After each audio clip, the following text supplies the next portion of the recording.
Alright, everybody, we're gonna jump right into this one. This is a little out of the ordinary from the usual topical things I discuss and or show on the channel. Those things being gameplay of games I enjoy, particularly fighting games, or the occasional discussion on what's going on in the field of those games in general. Now, I have a little story. This happened today. This is real. It's not the most crazy thing in the world, but it's insane to me that this happened so broadly. Normally, on Tuesdays, my father will have off work, I will have off work, I will go and get us Taco Bell for lunch. It is the only fast food place I will get food from, period.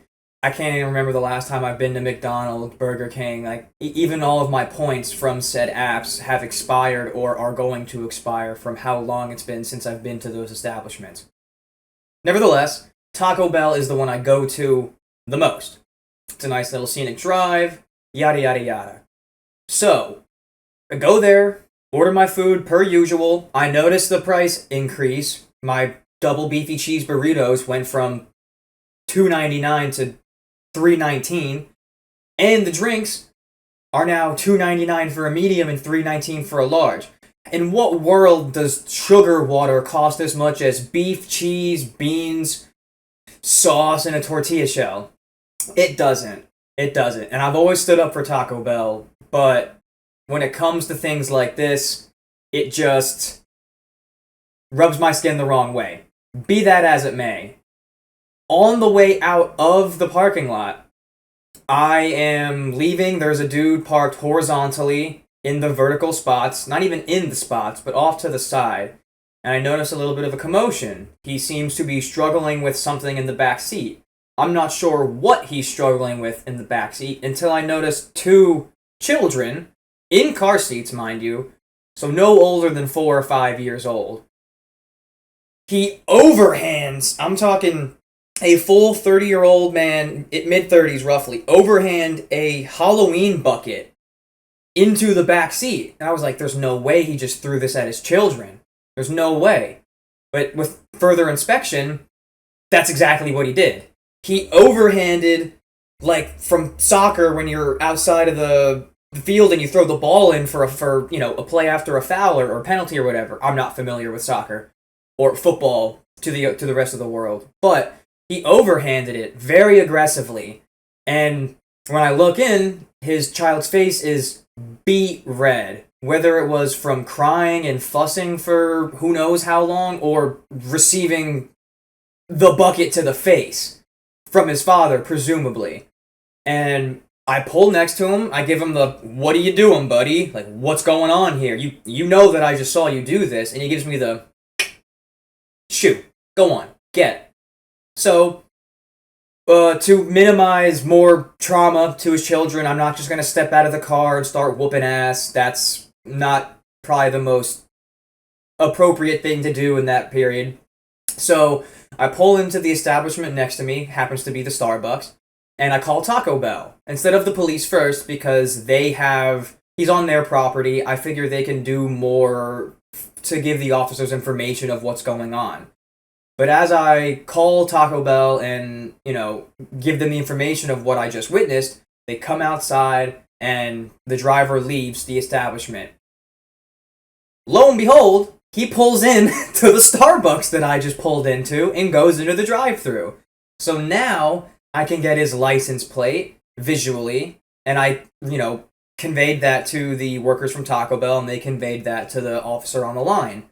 And so then I go back to Taco Bell, because I presume I'm going to have to speak to an officer, because I'm the eyewitness to the scenario, and I'm technically the one who called it in.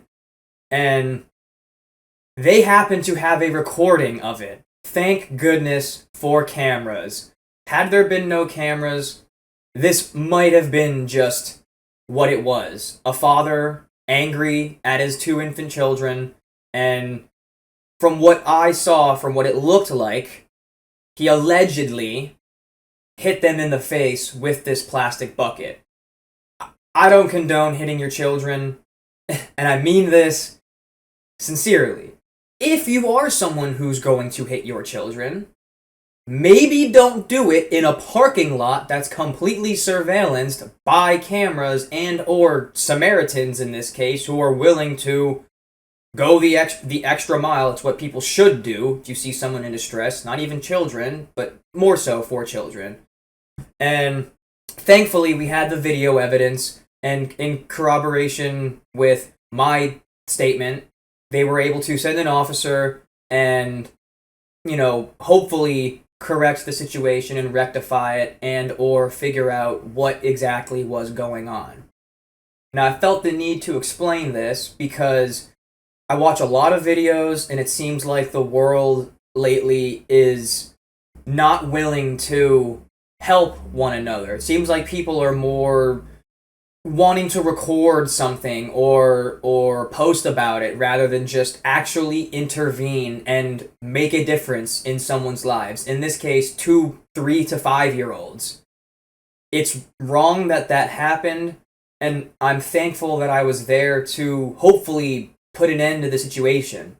But the point I'm trying to make is that we need to, as a community, bring back the I have your back. Those aren't my kids, but it doesn't matter if they're not my kids. They're children nonetheless, and they should be cared for with the utmost care. It was a shame to see that happen. For all I know, he's the best dad in the world having a bad day. I doubt it. However, it's not my place per se to intervene in someone's life like that. But when you see something that evident, we as a people must do something. We must protect the children and our fellow neighbors, our fellow people, anyone in distress. If you can help in some way, you should. That doesn't always mean go whoop ass and throw the hammer down. Sometimes it's just as simple as making a phone call and letting the proper authorities do their job, do their due diligence. I provided the information. That was where my interaction with this ended. But I am happy that something was done and the situation is rectified, hopefully. That's about it. Just wanted to say that. Peace.